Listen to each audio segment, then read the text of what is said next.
welcome back to Monster Talks. I'm really happy and really excited about today's guest. I have Peter Estévez in the house today. Peter Estévez is an entrepreneur. He's a thought leader, now an author. And I'm really excited about having him on to today's show. He just flew into town, and so this is his first time here in El Paso in about 30 years. So Peter, how's it going? It's going great. Thank you for having me. I'm really excited to be here. Great to meet you in person. Yeah. And I'm excited to have you on the stage at Light Talks tomorrow. I'm excited to have you here in El Paso, and thank you for coming to El Paso, because usually we get left out of the conversation. So I'm excited about it. I thank you for believing and taking that chance, bringing your event here. I think it's big for the community. Tell us, how did the whole Latin Talks thing come about? Absolutely. Actually, Latin Talks is a child of Excelente. Okay, and Excelente is a movement that my dear friend, co-founder and partner Selena Belazan and I started a couple of years ago with the intention to inspire, educate, transform, and empower the Latino community. Okay, we feel that we have a generational opportunity to break the cycles of dysfunction, poverty, and illiteracy. And what a better time to do it right now? When we have the eyes and ears of the younger population. For the first time, there's a tremendous amount of connectivity, but yet there's a lot of separation between multi-generations and our communities that are floating together. And they all grew up differently, they all think differently, and they all connect differently. So I feel we have an opportunity to be able to push our generation forward by inspiring them, okay, by educating them, by transforming them, but more importantly, by empowering them.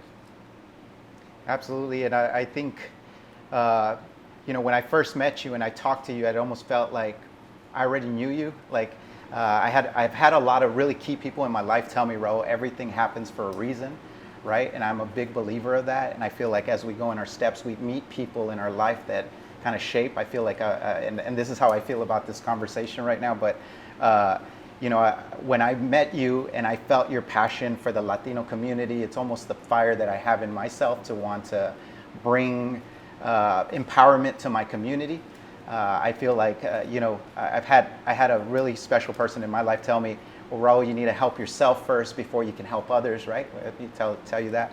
So I feel like in my journey, I've really worked hard on myself, and now I'm at a point in my life where I really want to start giving back. So when we met and we started talking about this event, it was just like, okay, this is great. This is what we need to do. And like you said, I think now is the time where we're being able to be connected like we've never been before. Video is now here. Absolutely. 5 years ago, you would pull up a video and it was choppy on your phone, and now we can really communicate. You and I were talking, and you were somewhere traveling. So it's really exciting that we're able to connect in that way. And now you're here, and we're doing an event here in El Paso. So tell me a little bit about yourself, Peter, and really a little bit about your background, if you can give us a little something. Absolutely. I am one of 13 children. Okay, I migrated with my family to the United States at the age of 10 years old from Mexico. There was 6 brothers, 6 sisters, plus mom and dad. Okay, so there was 15 of us. Wow. The Brady Bunch family has nothing on us except they spoke English. Okay, Yeah. So we lived in a 2-bedroom, 1-bed frame home. Okay, less than 900 square feet. Mom had a 6th grade education. Father had a 3rd grade education. Mom was 15 years old and then 18 when they got married. They were literally children raising children. Wow. In my home there was a lot of dysfunction, from poverty to pedophilia to illiteracy. Yeah. And I knew very, very early on that it was almost like I knew that I had this sick, dysfunctional love from mother and this hard work ethic and resourcefulness from dad, but I knew that I belonged somewhere else. And what I mean by that, I knew that I had, at a very young age, had a responsibility to do better, not only for myself, but for my parents. So, early on, I thought that the way to get out of illiteracy, out of dysfunction, out of poverty was to make a lot of money. Okay? So I did that. I pursued the material possessions. I went chasing after the money, using the principles of work hard, be resourceful, stay focused, laser focused. And I did that. At the age of 24, I had accomplished massive success, but I still kept that 10-year-old little boy, that broken little boy that migrated to the United States, that was abused, that lived in poverty. He was running a multi-million-dollar business, and he was self-sabotaging everything from the relationship to the marriage to the friendships, just everything that was around me, because I had not worked on anything else other than chasing money. Yeah. And the reality is that as human beings, Raul, we operate from 5 pillars: from the physical, the mental, the emotional, the spiritual, and the financial. If we only take care of one or none, we are living in a state of survival. Okay, we are not thriving; we are just surviving. Okay, we're living paycheck to paychecks. We can't afford to dream or to pay attention. Okay, so what happened for a long time, I only took care of the money situation, but I was screwed up mentally, physically, emotionally, spiritually. I didn't have healthy relationships. I was plagued with alcoholism. Okay, I had no relationship with God or any type of higher power, and I was physically in bad shape. So, at some point in my life, I realized that even though I had achieved massive success, I was still living in a state of survival. I was still living the way my parents and society had conditioned me. Yeah. That's all I knew. My surroundings had changed, but I had not. My thinking was still the same. So I dove in deep into the personal development space as a student, as learning, okay? And I started attending many events where I met people like Lisa Nichols and Les Brown and Michael Beckwith and Tony Robbins and Robin Sharma and many others who even today I have the privilege of calling them my friends. But even though I learned a lot and I'm incredibly grateful, when I went into those rooms, when I saw people on the stage, I was looking for someone that looked like me. Yeah. I was looking for someone that spoke like me. Yeah. I was looking for someone that came from where I came from. I was looking for someone I could identify with, someone I could look up to, someone that could give me hope, right? Yeah. And there was no one brown skinned, there was no one Mexican, there was no one Latino in the spaces. The few people that I still see in those spaces, they are Latinos, were people from the service industry, people that were servicing the venue, okay? And yet, I eluded a whole bunch of names right now, and if you notice, I have not mentioned one single Latino. Absolutely. Okay? So, part of my mission, once I got set on some of my businesses, once things started changing, once I got my son into college, once life gave me an opportunity to make different choices and to look at myself and look at my legacy, say, how do I give back? How do I give back? I had a podcast. I have a podcast. I had incredible people from Stephen Kotler to John Asseroff to Robin Sharma to Dan Fleshman to Grant Cardone, and I can go on and on with the list of people that have been on my podcast, but I was doing the same thing that the other platforms were doing. I was not showcasing my community.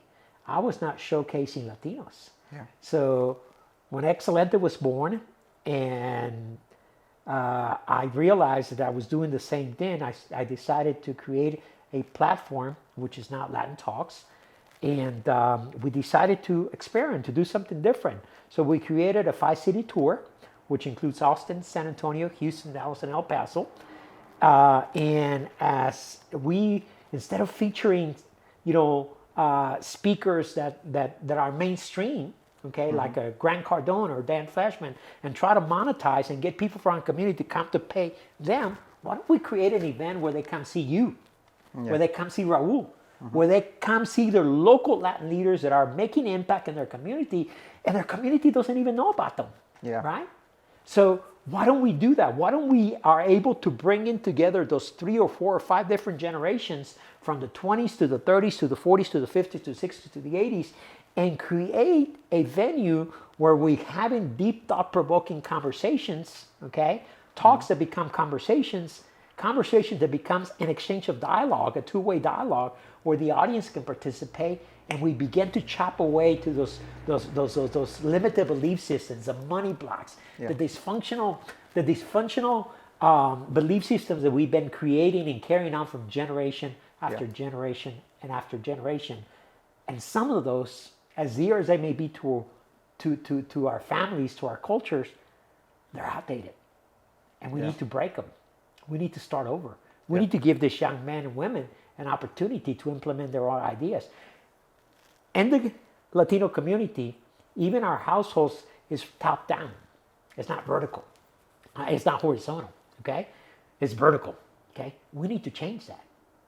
Yeah. That's what the Caucasian community is doing. That's why they have been successful at many things. Yeah. We need to look at history, what works and what doesn't work, and Yeah. we need to change it accordingly. And we need to be able to share information, right? Absolutely. And I think now more than ever, we have that platform to do that.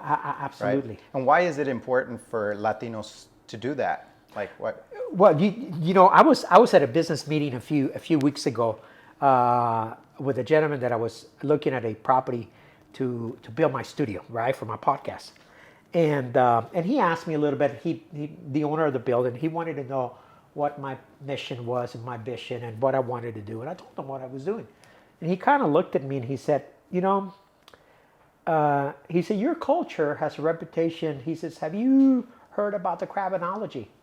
Okay. Of course I heard about the crabinology, but I acted like I didn't. I said, no, I have not. He says, well, one tries to get out, the rest of them pull them down. Yeah. Okay. And unfortunately, that is something that was done unintentionally in our culture. Okay. You know, there was a lot of secrecy. There was, don't rock the boat, keep quiet, calladita te ves más bonita, Yes. mijito cuida tu trabajo. You know, there was a lot of myth and misinformation. That's what I refer to, Raul, when I say dysfunctional love. It was well intended. It was in a way to protect us. Yeah. Okay. But that shield of protection has also harmed us. Okay. Because it did not allow us to thrive. We were only surviving. Yeah. Okay. And here we live in a world that is full of opportunities, and there's collaborations across the board. You know, you have Nike doing collaborations with young influencers. You have Gucci and every major brand in the world Yes. doing collaborations with people across the world. They're not worried if they're going to go up or how much money they're going to make. Yeah. And here in the Latino community, we worry if Raul is better than Peter. Yeah. Is doing better than Peter. We need to break that. We need to create collaborations. We need to create exchanges. We need to create marketplaces of information for the Latino community to be able to push ourselves forward, to grow, to expand, to evolve. Yes. You know, I have built my platform, okay, as far as Excelente and Latin Talks in my podcast, a lot based on the models, business models of Oprah, okay, and Latin Talks, and Tyler Perry, and I'm going to tell you what I mean by that. For example, when Oprah started her platform 20, 30 years ago, she was the first African American woman that ever got on a national television show and talked about sexual abuse. She talked about alcoholism. She talked about things that happened to her in her family. She talked about issues that had never been talked about. And she was doing it on national television. And a lot of people were saying, wow, how can she be doing that? Okay. Yeah. Well, what she did by doing that is our stories are not unique. Our stories are the stories of many. Yeah.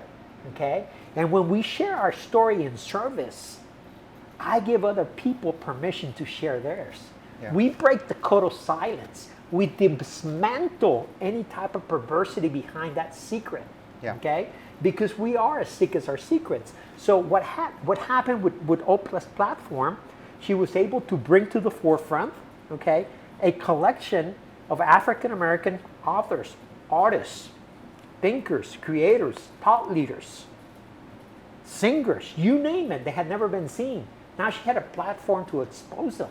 Okay, Tyler Perry, through his movies, Matthias House, okay, was able to highlight a lot of the isms that happens in the African American community.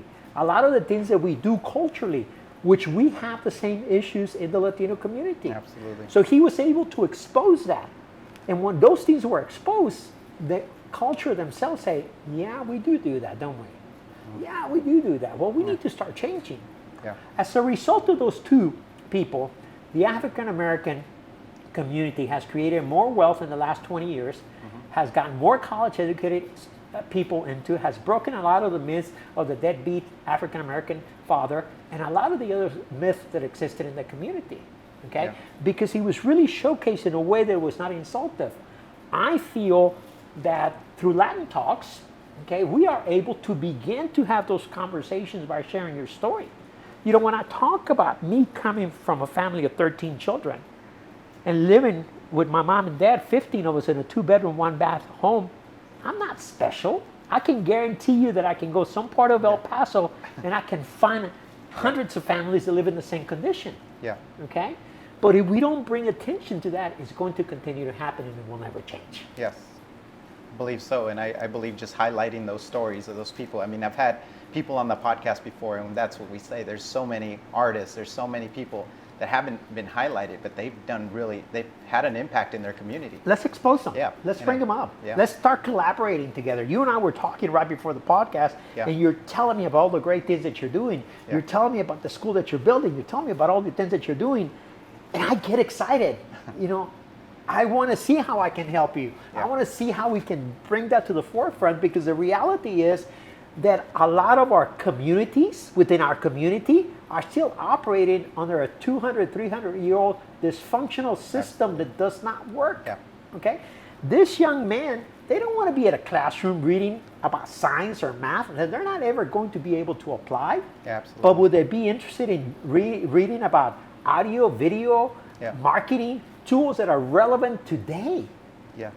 One of the reasons that I got into and I do what I do, Peter, is because I feel in the Latino community, we're way behind when it comes to technology. Mm-hmm. I mean, you can ask any of our parents, I'm sure probably their parents have the same, even being at 20, their parents are probably in their 40s, 50s, Sure.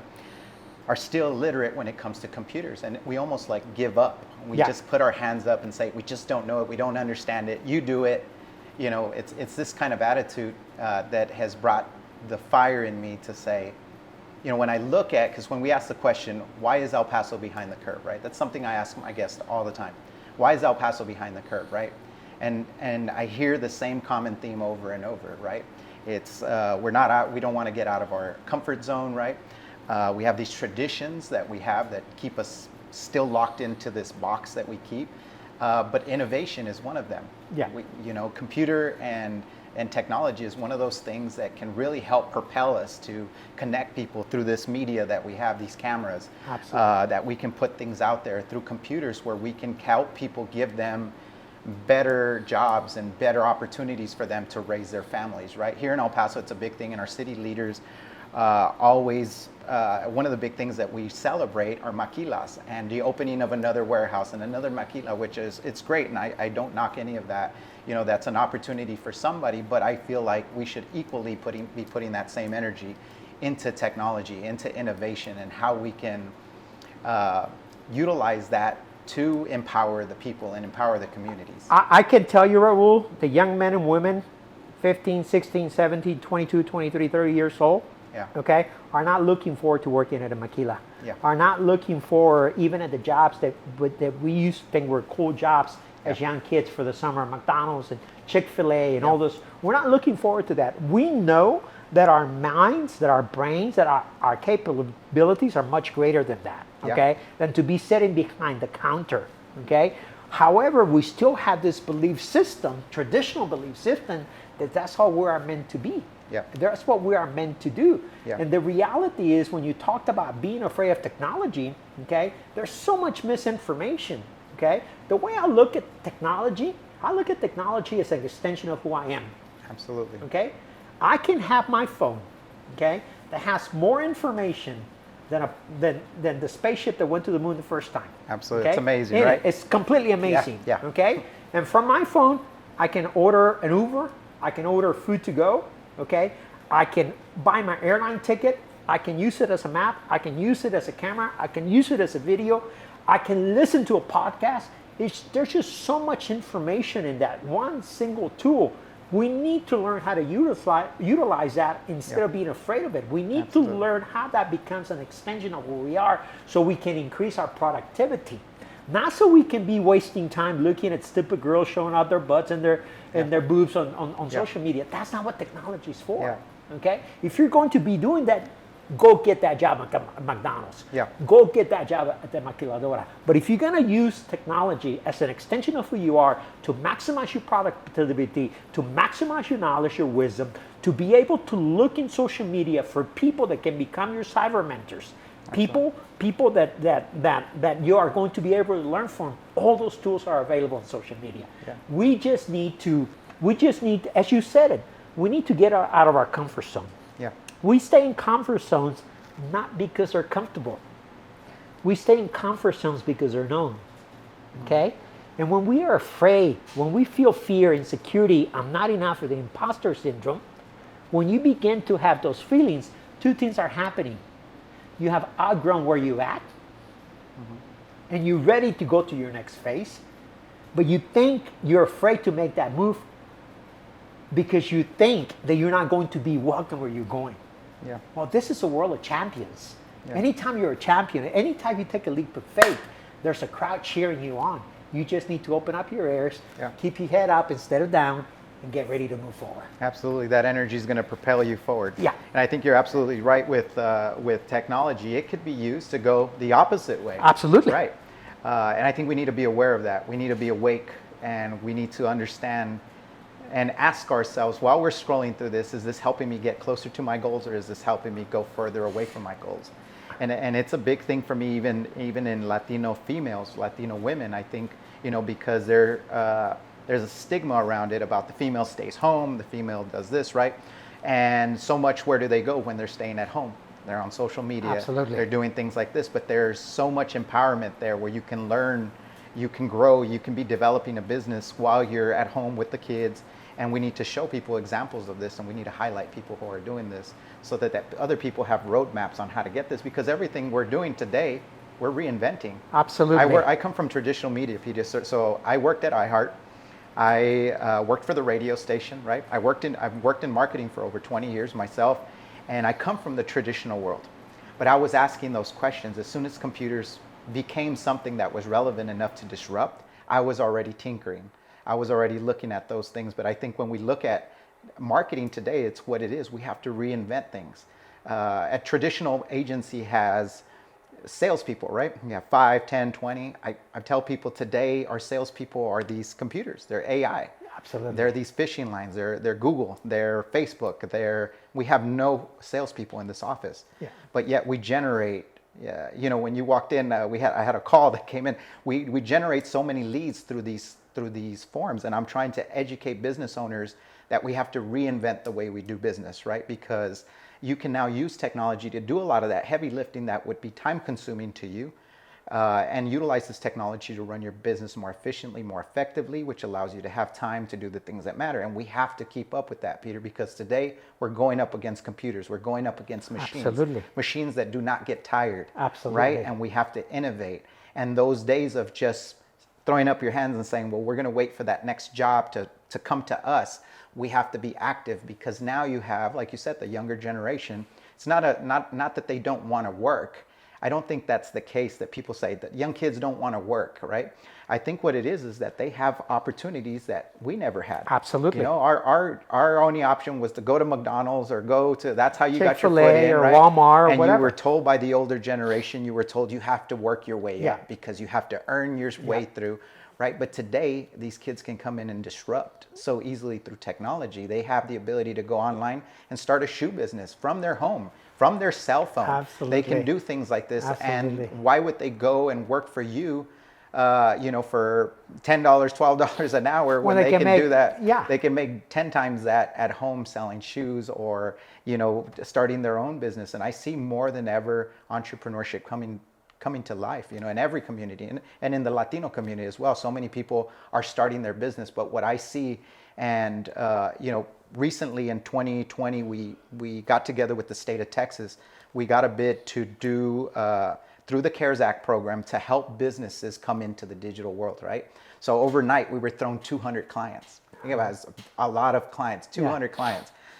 And through that process, we learned, and I learned, that so many people are not prepared. They have the motivation, they have the drive, they have the know-how. They're really good at what they do, but that doesn't make a successful business, right? If you don't have the keys, you don't have the education, you don't have the drive, you're not going to be able to bring that business up, right? You're going to reach a plateau, you're going to probably burn out, and you're probably going to run into other issues like tax issues, business management, your employees, management of employees, stuff like that, that'll put you out of business even if you have a profitable business, right? And so that's where my passion started to even grow even further for what we're doing, because I feel, and more so even in the Latino community, like I said. Because absolutely, and there's a tremendous opportunity. You said a couple of key points right there. And one of them is, you said the younger generation. But but the opportunities are available for anyone and everyone. Okay, we grew up in a generation that we thought that our senior life was 55, 60 years old. Okay, 55, 60, you set back to retire and get ready to die, buddy.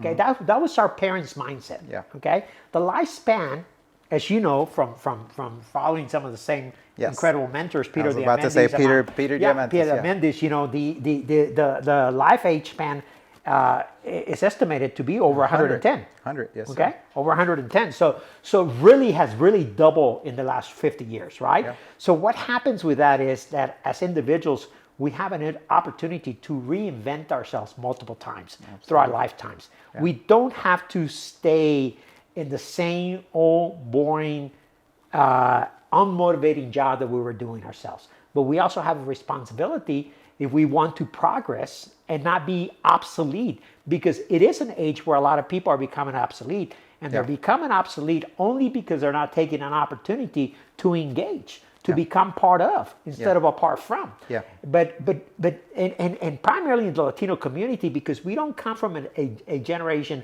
of education. We don't come from a pedigree of education, right?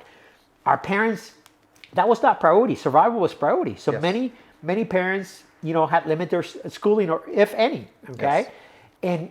And personal growth, personal development is not something that has been prevalent in our community. Yeah. Okay, very prevalent in the Caucasian community and in other communities, but in our community is relatively new. Yeah. Okay, so what would happen is you would do, if you went to high school, that was it. If you went to college, that was it. There was no continuing growth, no continual personal development, no emotional intelligence, no understanding how do you grow and evolve and change continuously, right? And no asking questions. And no asking questions. If what we're doing is right. What we should be doing, right? Yeah, it's right, right? Some people say, well, I've been doing this for 20 years. Well, you've been doing it wrong, buddy. Yeah.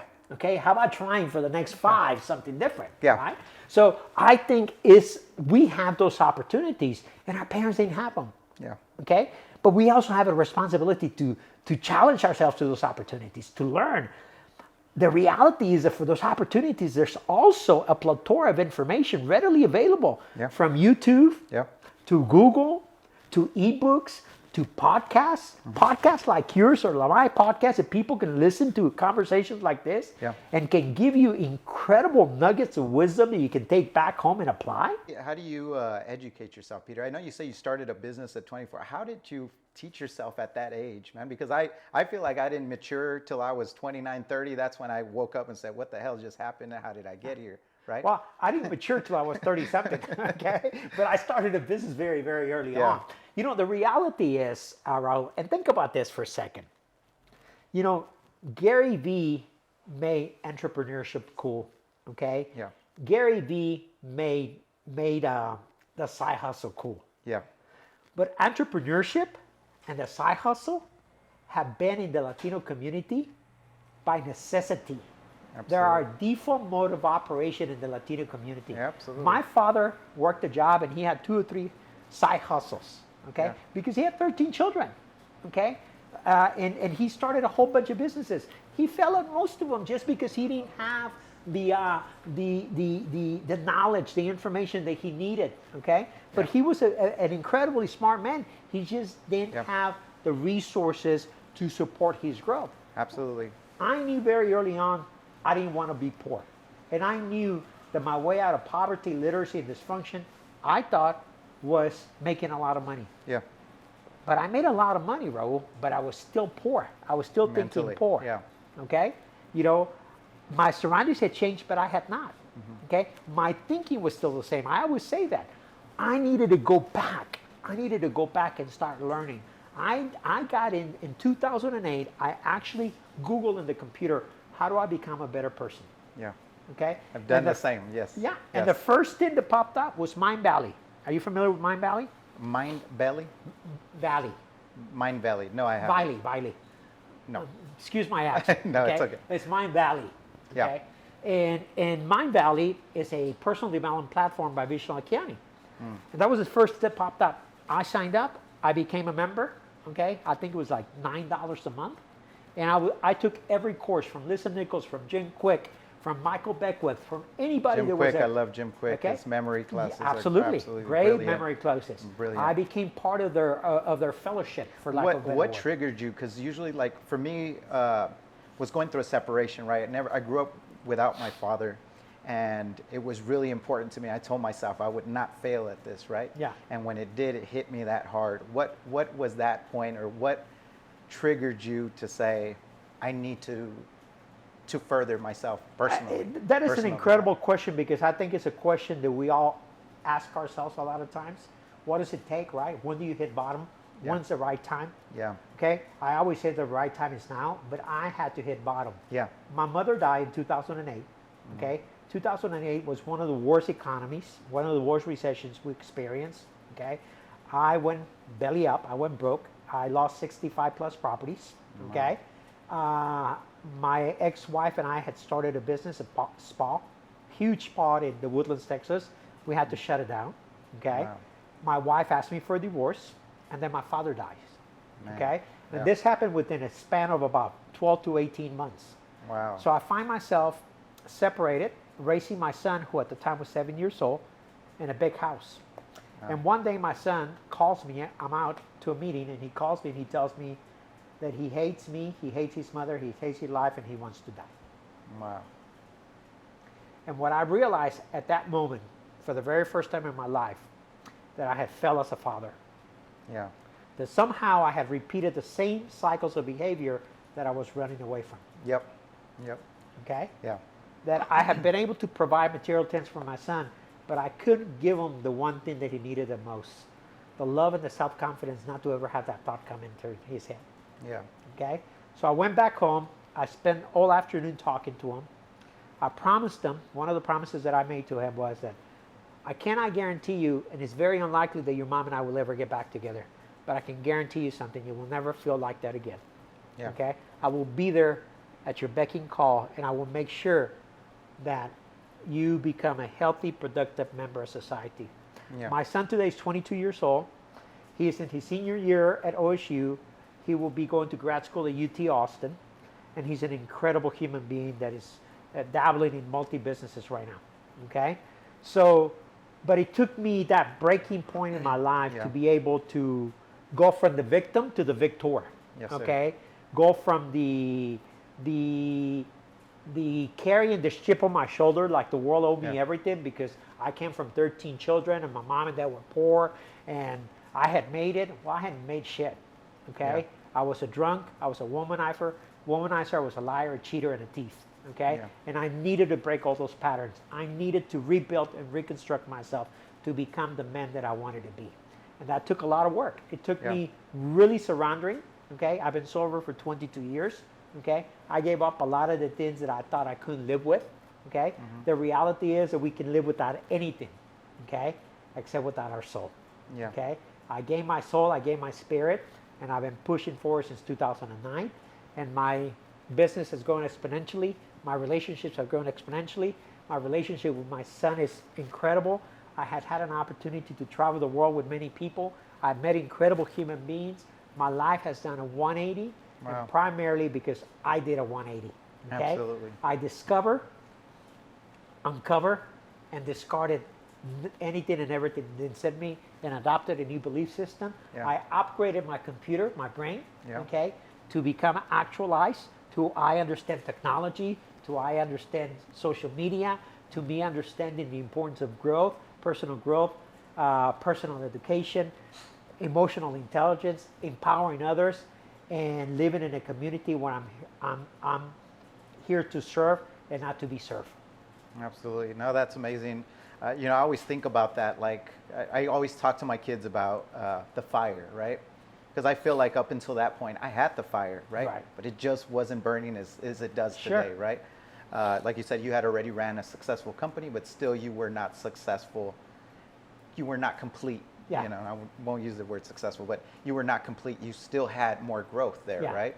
And you found yourself through that tragedy. And I always ask myself, well, how does someone find that without having to go that? Yeah. Or do we have to hit rock bottom? No, we in don't. o- in No, we order- don't. No, we don't. And that is exactly why, these young men that you have right here, Yeah. okay, if they take history, okay, if they take my experience, your experience, and the experience of others into their manual for how they live their life, they don't have to go through all of that. They don't have to, you know, a lot of families, they run their businesses in order, okay? We come from a world of chaos, okay? So there's no chaos, we create it, right? Yeah. Okay? So I had to reprogram my thinking.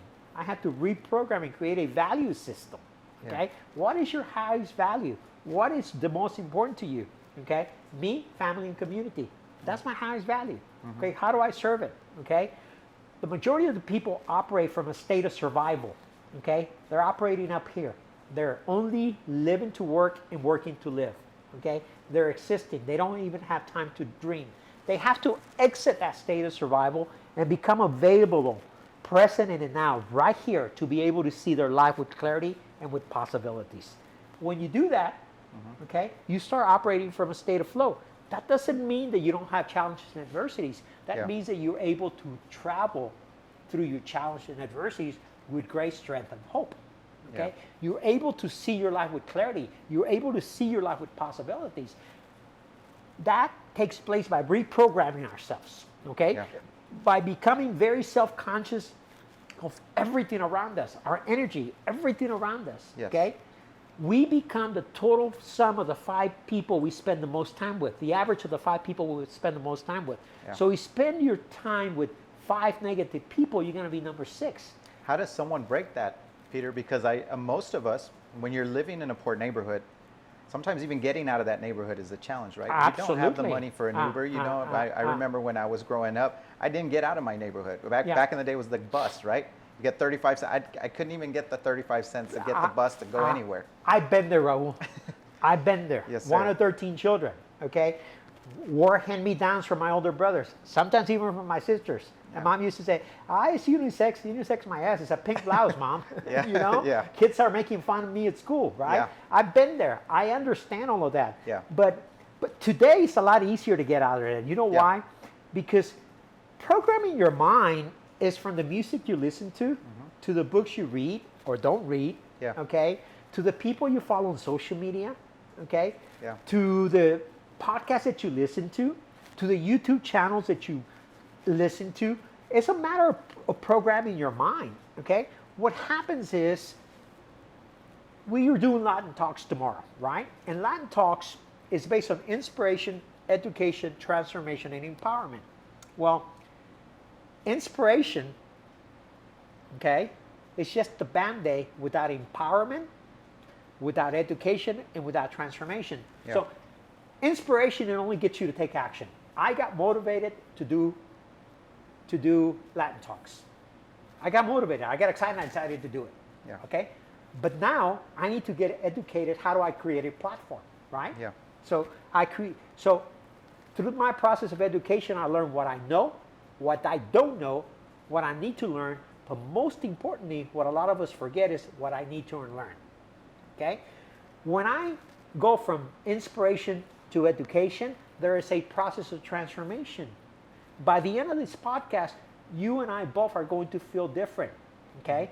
We're going to have a boost because we both learned something about each other. And we both have some nuggets, takeaways with us, right? So we're going to feel different. Okay? That ignited transformation.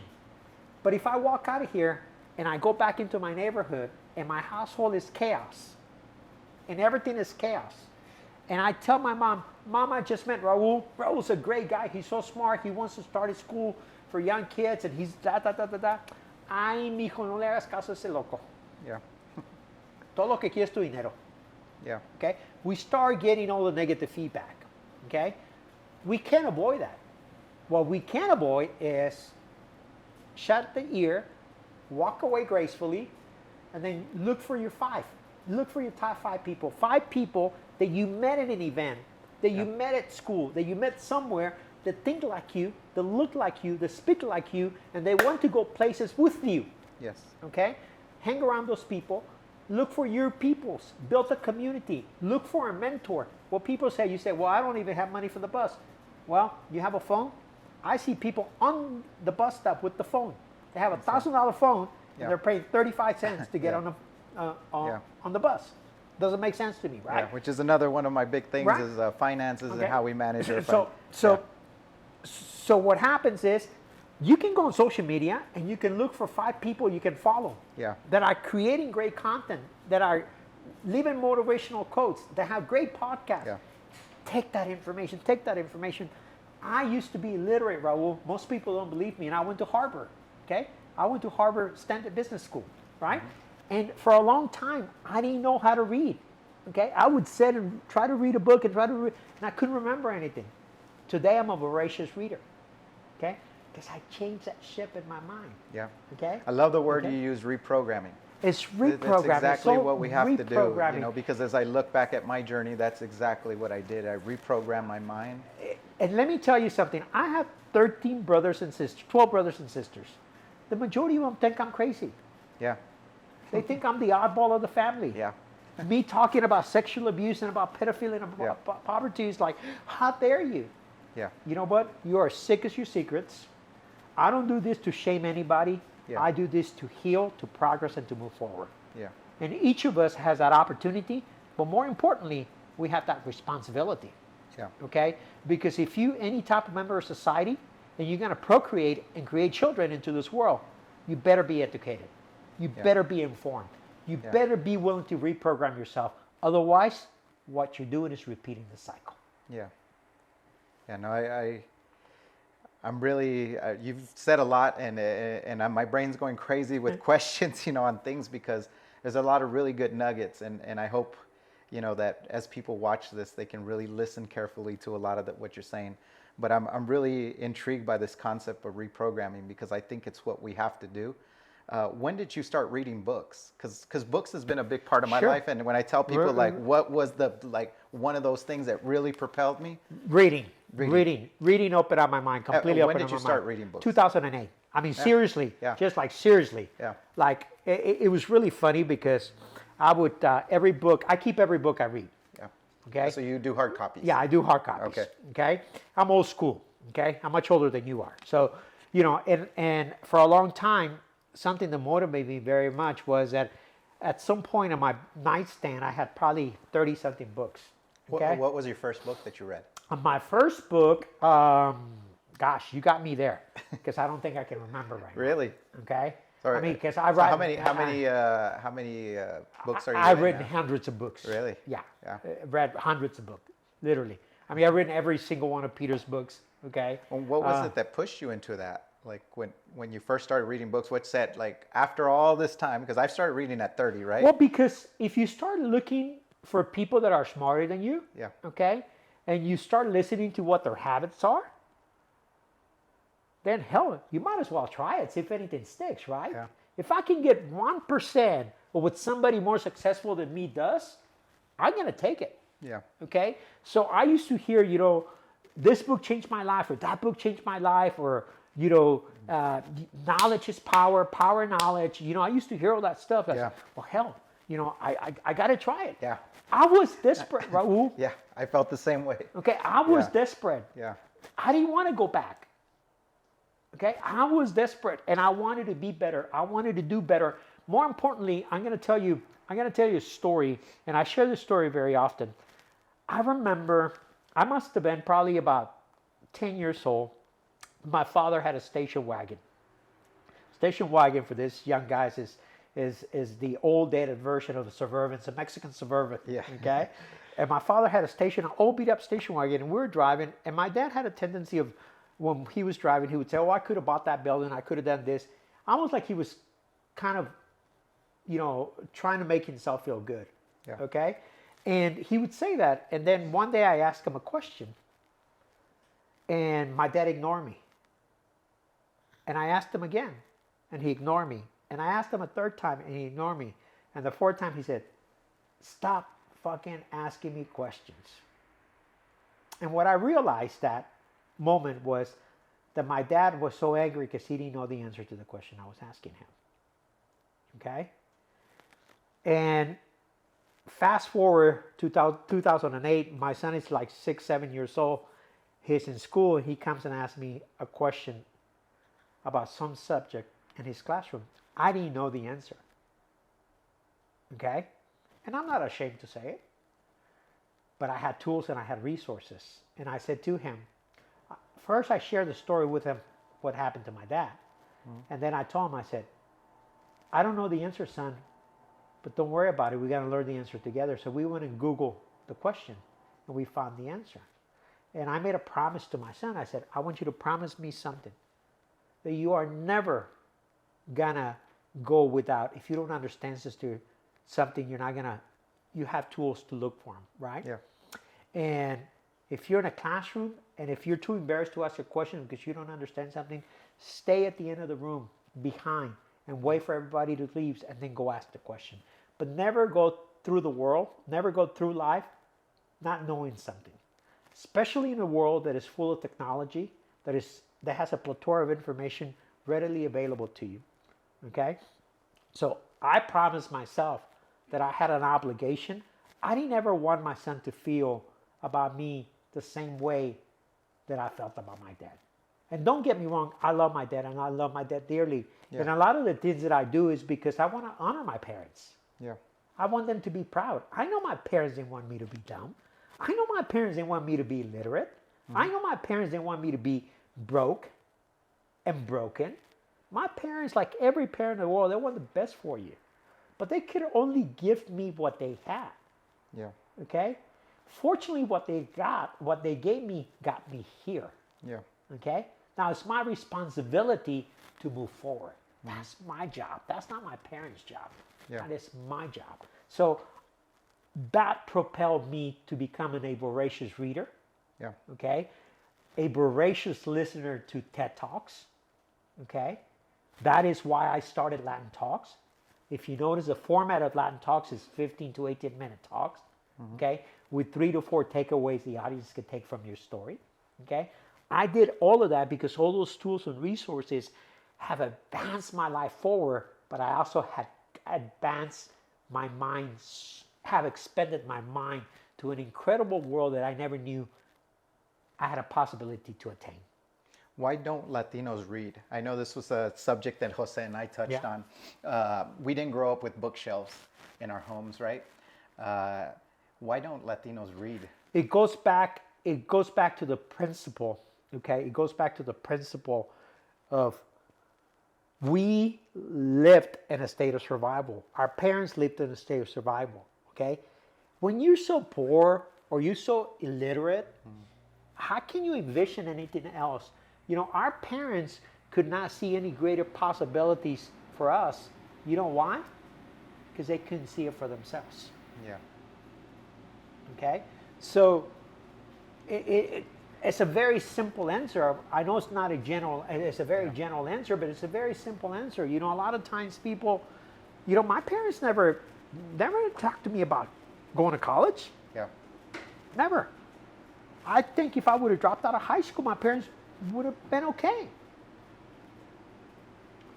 The reality is that they just didn't know any better. And I think a lot of families, a lot of Latino families settle.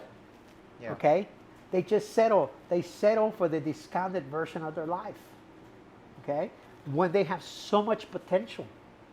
Yeah. Right now, today, in today's world, if we don't take an opportunity of all the tools and resources that we have available to us, that is our fault. We can't blame our parents. Yeah. We can't blame 300 generations. We can't blame anybody but ourselves. Now, along the way, we have to work on the other issues. We operate as human beings from 5 pillars, not just one. Yeah. 5. Physical, your body. Mental, your brain. Okay? Spiritual, your connection to whatever, the universe, God, the higher power. Emotional, your emotions. Okay? And financial. Okay? What we did very early on, we were like cavemen. Cavemen and cavewomen. We just went out in the wild and hunted and fished. Yeah. And came back home and ate. And got up next morning and did that. This is a completely different world. Okay?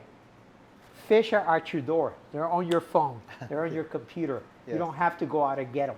Okay? Yeah. Now you just need to know how to bait them, how to raise them, how to sell them, how to distribute them. Okay? It's a completely different world. We need to respect our parents' generation. our grandparents' generation, but they also need to understand. And I say that with great love and respect, okay? They need to understand that we have an opportunity to move our generation forward, and we need their help. We need their support. We need their experience, okay? We have the tools. All we need is their support. How do you feel we're going to do that, Peter? I had an artist on the podcast, and he talked about he does it through his art. How, are you doing this through, is your plan through the podcast, through these talks, through your book? My plan is through everything that I do, okay? Yeah. I am on a mission to eradicate poverty, literacy, and dysfunction, okay? And you do that through education, okay? These conversations are very unusual, Raul, okay? And they can also be somewhat uncomfortable for some people. Yeah. The way we set up Latin Talks is where Raul gets on the stage, he shares his stories, and the people start listening, their perspective begins to change, and they begin. I'm watching the people throughout the event. Yeah. Okay, and I see how at the beginning they're uncomfortable. Second speaker comes up and they already plop themselves on the chair, lean forward, and they're already listening. Okay, we get to the Q&A and we start asking thought-provoking questions, and they're ready to participate, because the reality is that we all want to understand why. Yeah. Okay, our parents have the same questions. Why are things so fucked up? Yeah. Okay, why are we illiterate? Why are we broke? Why do we have to suffer through this world? Yeah. Why? That's not the way life is supposed to be. And things have become easier. Things have become easier. You know, poverty, illnesses, diseases have been eradicating and slowing down. Technology has advanced. Yeah. We live in a much better world than we did 200-300 years ago. I'm excited about this time. You know, that like Peter Diamante says, like, this is the greatest time to live. It's the greatest time in the world to live. It's the greatest time in the world. It's almost like rainbows and unicorns. It really is. We just need Latinos walk like this. The sky's up there, buddy. Walk like that. Yeah. Chest up, look up at the sky. Yeah. Okay? There's nothing down there. Everything's up there. Yeah. Okay? We got to walk with pride, with honor, with respect, with love. How does one gain confidence, Peter? Because I know in my journey, I did it through martial arts. Martial arts came into my life, and it really changed my life. And though before that time, if you would ask me, I would say I'm confident. Right? We're scared to admit things that our deepest fears, right? So how does one gain confidence as they're starting this journey of beginning to pull themselves out of illiteracy and poverty? You know, Raul, when I started my business, I became very successful very young, okay? But I was very illiterate, okay? And in order to cover up my illiteracy, I was a guy that would hide in the corner, and by the end of the night, I was drunk, okay? And I would stay away from people because I didn't want people to know how dumb I was, okay? The reality, I was not dumb. I was just illiterate, okay? I didn't know what I didn't know, right? Yeah. So, and knowing the difference between those two, because sometimes people say, when you're illiterate, you're dumb. You know, it's not the case, right? It's not the case. It's not the case. It's not the case. I think the biggest way to gain confidence is to learn, to educate yourself, and whatever it is. You know, we have been programmed for a very long time to follow a certain pattern, and the majority of people in the educational system have been programmed to go to an assembly line of some sort, okay? To go to a maquiladora, to go to McDonald's and put together hamburgers, to do whatever, assembly line of some sort, okay? You cannot train 30 students in one classroom. There are completely different personalities. They have different motivations. They have different visions, different dreams, different things that turns them on, okay? And I think at some point today, you have to figure out what is it that motivates you, okay? Yeah. And you know, people used to ask, we have a tendency as adults to asking our children, what do you want to do when you grow up? Instead of asking them, what do you want to do now? Yeah. Who do you want to be now? Okay? Because by the time they grow up, they're going to change 500 different ways what they want to do, want to become. But if you empower them to maintain that confidence in themselves, and to continue to be curious on a daily basis, that imagination, it just expands. It does not dilute. It dilute to us as adults because we get shut down. We get shut down even in our own community. Yeah. Okay, in our own community, you can go to a typical family reunion. You walk in, hey Raul, you're gaining weight, man. Yeah. They point out the negative. Yeah, they point out the negative. Hey Raul, when are you getting married? Are you gay? Yeah. Hey, all the negative stuff. You get bombarded with all the. I mean, why do we do that in the Latino community? Because that's our love language. Yeah. Dysfunctional love. Yeah. It's our love language. Okay. You know what I do? I would go to family reunions. I would say hi to everybody, and I would leave right away because I didn't want that energy. Yeah. I don't want that energy. That doesn't mean I don't love my brothers and sisters. I love myself first. Yeah. And because I love myself first, I protect myself.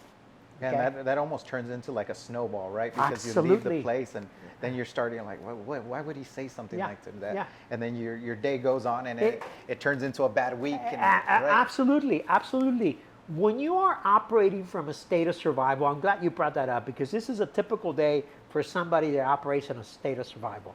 They get up, they're already running late to work, they take a quick shower, okay? Yeah. They grab a cup of coffee, they spill the coffee in their shirt, they get on the car, they get a flat tire. Now they got to rush, okay? And they pass a red light, they get a ticket. They're late to work, and the whole day is fucked up. Yeah. Definitely relate to that. 99% of the people live like that. Yeah.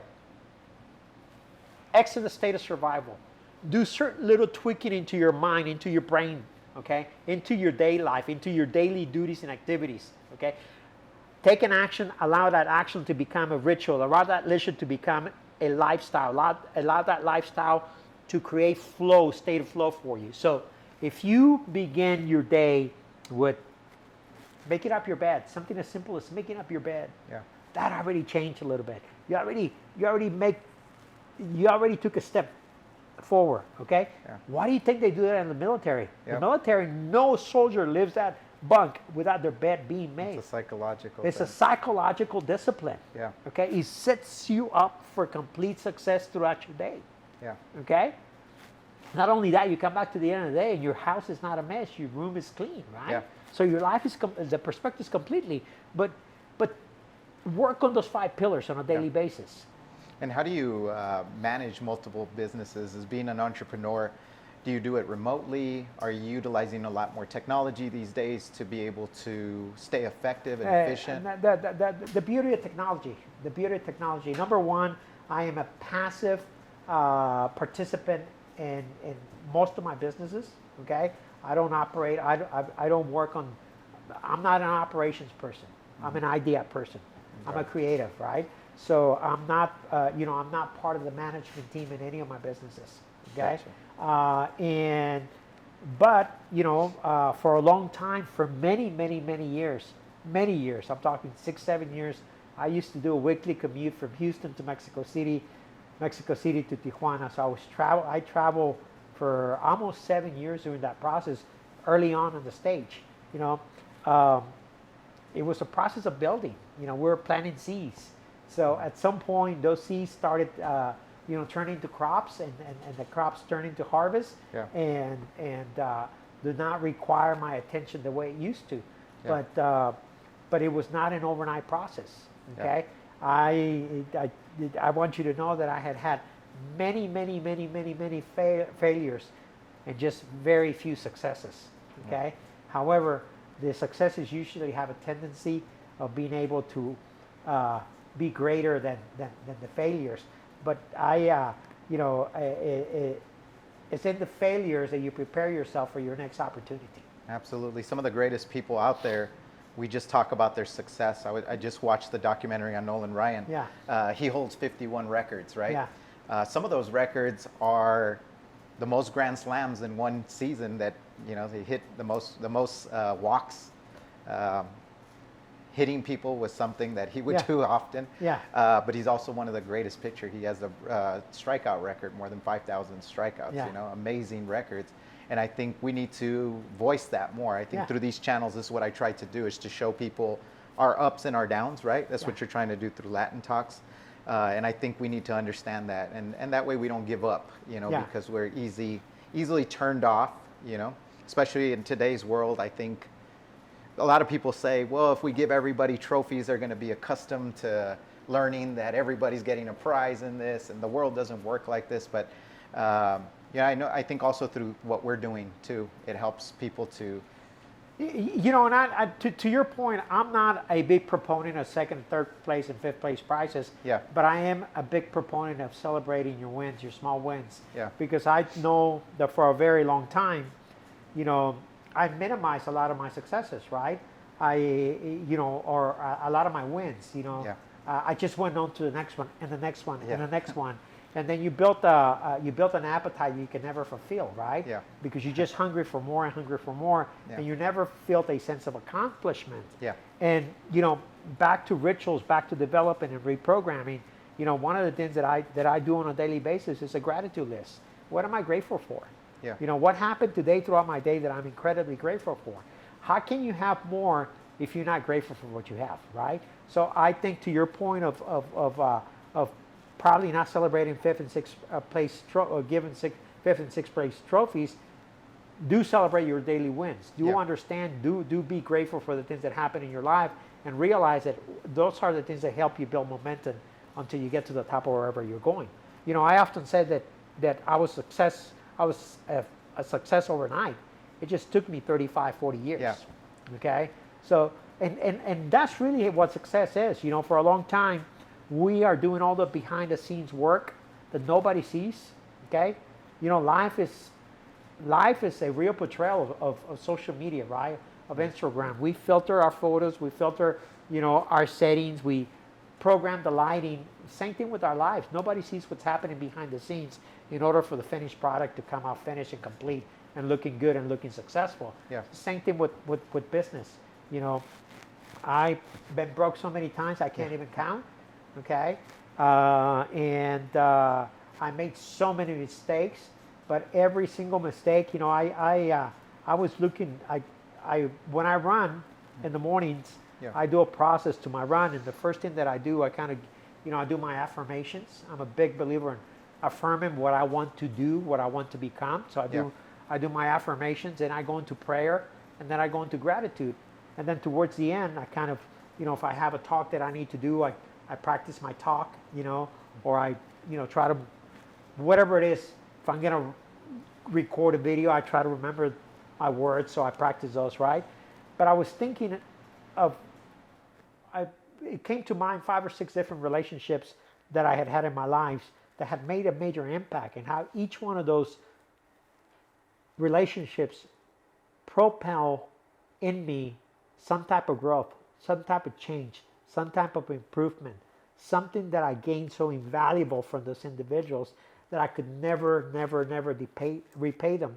And they're probably not even aware of it, you know? Yeah. But it's taken me a lot of years of maturity, of emotional intelligence preparation for me to understand that a lot of times you need to step back and realize that your success is not your success. Your success is an accumulation of everybody around you and everybody that shows up for you on a daily basis. And a lot of times we take that for granted. I know I do more often than not. And I may write it as on my gratitude list, but I often don't voice it enough. You know? Yeah, absolutely. You don't say thank you to those people. I don't say thank you to those people. Yeah. And I can tell you some of those people that I was doing that mental recollection the other day, unfortunately are not gone. So I can't even go back and thank them for whatever contribution they did in my life. But I think that when you live life with intention, when you know that what you want to do is for the better being, I always say, you know, God, lead me to be a better service to you, the universe, and the whole. The whole meaning the world, the community at large, right? Yeah. I think when you live your life with intention, that doesn't mean that you're not going to make mistakes, Raul. That doesn't mean that you're not going to be a dick or an asshole in circumstances. But you have to have the right intention. You have to know, you have to want to be wanting to do good instead of wanting to take advantage or get over people. And I think when you do that, you attract people that are going to contribute to your growth, to your betterment, and to your success. That's the power of some of the books. One of my favorite is Influence. influence as I look at it. There's so much power and influence. There's so much happening. We're always trying to influence, right? We all have an agenda every day. Manipulation is a bad word, right? Sure. A lot of people think of it as a bad word, though you can be using it for good, Yeah. or you can be using it for bad.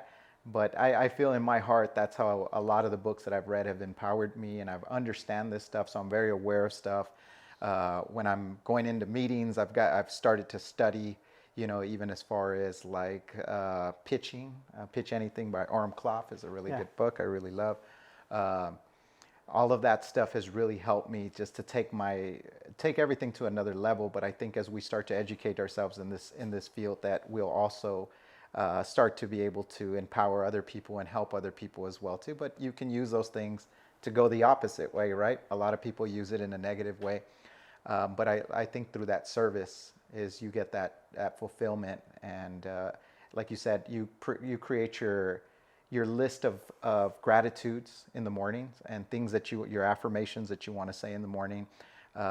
Did you pick that up through books or through podcasts and stuff like that, or was this something that just works for you? Everything that I am today, everything that I am and I do today is a result of someone's contribution to reprogramming myself.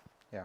And what I have done for the past 14 years is model somebody's habits, behaviors, rituals, beliefs, in order to reprogram myself. That's the reprogramming, right? Yes. Yes. When I read Robert Greene's book, Laws of Human Nature, I almost had to reprogram my morals, to ask myself all the morals that I had thought up until that point, but it took that reprogramming to come back. And I really like that word. I'm gonna start using that word a lot, because you do have to reprogram yourself. It has been complete reprogramming, and there was that time where I've been sober 22 years. I had an issue with alcohol. I'm an alcoholic, right? So I have an addictive personality. I have a very addictive personality. So my addiction to books became hard. Yeah. I replaced alcohol with books. I replaced alcohol with learning. I tell people that it's a double-edged sword, right? Yeah. Because it spurs from the passion, right? Right. It's a double-edged sword. You can use it for positive, or it can send you down this road, right? How do you manage that? How did you identify it, and then from there? I did at some point. I found myself being a preacher and a teacher. Yeah. Okay. It was like my newfound me, right? Yeah. I had a certain amount of knowledge or wisdom or information, and I wanted to share it with everybody, and I wanted to tell everybody how to live. People don't give a shit. Yeah. Okay. If you want to show people how to live your life and leave them alone. Yeah. Okay. Because people don't do what you do. People don't do what you say. People do what you do. Yeah. If people know that you're doing well, who do I follow? I follow people that are doing well, that are successful, that are living a life that I want to live or I aspire to live. Whether it's through social media, through conferences, through events, through friendships, through the podcast, I try to attract people that are going to add value to me. Okay, and somehow I can contribute to them. Okay. Is that what inspired you to write your book? Absolutely. And tell me a little bit about your book. I know that you're. How's that process been? Because one day I aspire myself to write a book. My uncle is an author. He's from Northern California. Was a professor there. He's from El Paso, and grew up in the Segundo Barrio. He wrote a book called My Romance with Segundo Barrio. And that always inspired me to want to write a book. Interesting title. Yeah. So, what inspired you to want to write your book? I mentioned to you that I've been sober for 22 years. Okay, and in Alcoholics Anonymous, there's something called the 12 steps. Yeah. Okay, and really very early on, when I had a real struggle with alcohol, I got sober through Alcoholics Anonymous. And really the 12 steps saved my life. And one of my prayers every morning is praying, gratitude to the program of recovery that saved my life. I learned something that when I followed the 12 steps, my life began to change. That was the beginning of my programming, Raul. That was the beginning of number one, the first step is surrender your will and your life to the care of God as you understand them, right? The first one is to admit that you have a problem. Yeah. Admit it, that I'm powerless over alcohol. And So that's so that's surrender, right? And Yeah. it's something that as human beings we have a really hard time doing. So I took each one of those steps and turned it into a chapter. Okay, and what happened in my life during that step? What was it that took place during my life, and how do I overcome that challenge? Wow. And I talk that, and I take it all the way to 12 chapters. But I added a 13 chapter. Okay, 13 chapter is kind of a catty word in recovery. Okay, Yeah. They said you're 13 stepping. That means that you're chasing the girls in the room. Yeah. Okay, that means that you're one of those guys that you go to one of those meetings and you're trying to pick up girl. You're back to your old tricks. But I use that almost because it's funny, but at the same time, I learned something. I learned that I got to a point in recovery that I was a little stale. Yeah. Okay, and that I found myself in rooms with men that kept repeating the same stories. Yeah. Okay, and that they were only living life inside that room. Okay, and I consider myself a productive member of society, and that I have a lot to offer to society besides just being a sober alcoholic. Yeah. Okay, so I didn't want my life to be in a box. I didn't want to be just the guy in recovery, right? So I realized that many of those people only share those stories because they don't expand their life outside of recovery. They almost hiding in those rooms. Okay, they're afraid of the real world. I don't want to live in fear. I want to participate in life. I want to contribute to the world. And I realized that if I didn't do something outside of that room, I was going to be a guy that would go to those meetings and just be repeating the same old stories for the rest of my life. And my story was going to die in those rooms because it is anonymous, right? Alcoholics is anonymous. So the more I learned and the more educated I became about information through reading, through Latin talks, to TED Talks, because I used to listen to 2-3 TED Talks every day, okay? The more I learned, it was how little I knew, right? So I became very intrigued, and I realized that really the 12 steps of Alcoholics Anonymous has been around for almost 100 years. And they're very basic and very principles, but most people that are successful in life adopt them.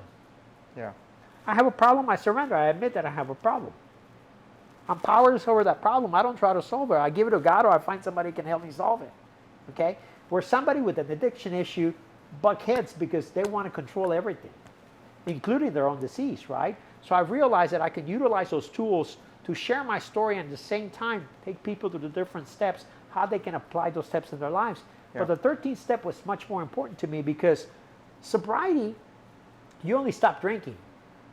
Recovery, on the other hand, recovery is a transformation of the mind, the soul, the body, and the spirit. Okay? That's when you become fully transformed. Yeah. That's when you are reborn. Yeah. Okay? And when you are reborn, you look at the world with a completely different set of eyes. You no longer have biases to your early belief systems. You are willing to surrender your belief system and adopt new ideas. Okay? When you are living from a world of ignorance, no idea is good enough. Okay? You have a myopic view of everything. I didn't want to be that person. But how do I maintain that creativity? How do I maintain that motivation? I have to take it outside the rooms of Alcoholics Anonymous. And I have to create systems, okay, that take action, that become habits, that become rituals, that become a lifestyle. And that's where tending to my 5 pillars came in, okay? So I do everything that the 12 steps tell me, but I adopted a 13th step that helps me exit that state of survival, exit the bubble that we all create for ourselves, become present and available here and the now, see my life with clarity and possibilities, and operate from a state of flow, okay? When I do that, and to maintain that on a daily basis, I have to operate differently than most people operate, right? Yeah. So I have to be willing to do the things that others are not willing to do, to have the things that others don't have, Yes. right? So get up a little earlier, go for my run, exercise, pray, meditate, journal, write a gratitude list, okay? Learn, listen to podcasts, become active in my community, So I had to adopt a complete different belief system that I was not accustomed to become the person that I want to be. Have you always been a morning person? You Yes. do most of your stuff during the Yes. morning? Yes. Yes. Now, Raul, my life is a little bit different, okay? Because I spend most of my time, I spend it attending the Excelente movement and Latin talks. Mm-hmm. So I have a lot of flexibility in my schedule because I'm not on the daily operations of my businesses. So that gives me the flexibility to do things differently. But yes, I always been an early riser. It was something that my dad was an early riser, so he raised us all to be early risers. And when we wanted to sleep late, he wouldn't have it, right? So I learned to do that. But I also don't believe that what works for me works for you. Yeah. Okay? I'm a night creeper. I stay up all night. We all have different DNAs, Yeah. man. We all have different DNAs, and we're not all, we're individuals, right? So we kind of have to experiment. Yeah. Okay? I know what works for me. I know that if I don't work out 5 days a week, if I don't run, if I don't meditate 7 days a week, I'm going to go back to being a monster. Yeah. Okay? Mm-hmm. I'm going to go back. I'm shitty. I'm moody. Yeah. I'm short. I'm like an alcoholic. I'm like an addict. Yeah. Okay? So I have learned to self-regulate through my rituals that have become my lifestyle. That's good that you bring that up because we all have to find ourselves in what works for you because what works for me may not work for you. Absolutely. Through my whole thing, because I stay up at night, one of our clients is the sleep centers, right? Yeah. And so I go and I would ask all the sleep doctors their opinion on sleeping. One sleep doctor told me that the way you sleep on vacation is your normal sleeping pattern, the way that you should probably be sleeping on a day-to-day basis. And sometimes when we have heart problems and stuff like that, is because we force ourselves to be in a different pattern that we're not used to. I don't know how true that is. Like I said, I've talked to different sleep doctors. One doctor told me, Ro, you're going to kill yourself. Yeah. The way that you live, because I sleep very little. But it's been a problem of mine since I was young. My mom would get up in the same way you say your dad would get on your butt about it. Like, what are you doing up? It's already 4 o'clock in the morning. You got to go to school. And then I'd show up to school half asleep. Yeah. And that was my thing. But I think those rituals are important, that we find our own rituals and the things that work for us, because when I tell people the same way, if I'm not working out 5 days a week, if I'm not listening to things that are positive, if I'm not doing things, I'm disappointed in myself. So then it just goes on and on with that. I think it's also important to clarify, Raul, that not everybody has the same drive and motivation that you and I have, right? Yeah. And I think it's important to understand that and respect it as well. Like, for example, some people don't want a platform. They don't want to, they're perfectly happy with an 8 to 5 job. They're perfectly doing what they're doing. They don't want to be entrepreneurs. They don't want to be disruptors. They don't want to do any of that. I applaud that. I applaud that, and I respect individualism, okay? But I do believe that, without a shadow of a doubt, that the key to happiness is tending to those 5 pillars. The physical, the mental, the spiritual, the emotional, and the financial. How you do it is your choice. Absolutely. Okay? But I think that if you don't take care of that, whether you're an 8 to 5 guy, 3 to 11, 11 to 7, whatever it is, we all have a physiology that needs to be tended to, okay? And we all navigating in a universe that we are connected through energy, and either that energy is going to route parallel or boost one another, or it's going to clash. And that pressure is becoming more of a serious thing these days because of inflation, because of money. It's not, just with a normal job, it's very hard to live, even on a teacher's salary these days. Teachers are struggling, and that's where I think we have to reinvent some of that stuff. And reinvent and take care of ourselves. We confuse, again, the Latino community. We confuse with trabaja duro, work hard, hit it, don't quit, don't worry, sacrifice. No, you get self-care. It's not selfish. Self-love is not selfish. Okay, even when you get on a plane, they tell you the mask comes down, put it on yourself before you put it on an infant or anybody next to you. Okay, we cannot surf in an empty cup. It's big. for us to make sure that we have that self-care before we help other people, you know, and I think I mentioned it earlier on, when you had mentioned to me the first time that we talked, you said, Raul, we all have the same, we all have struggles, but what is different, right?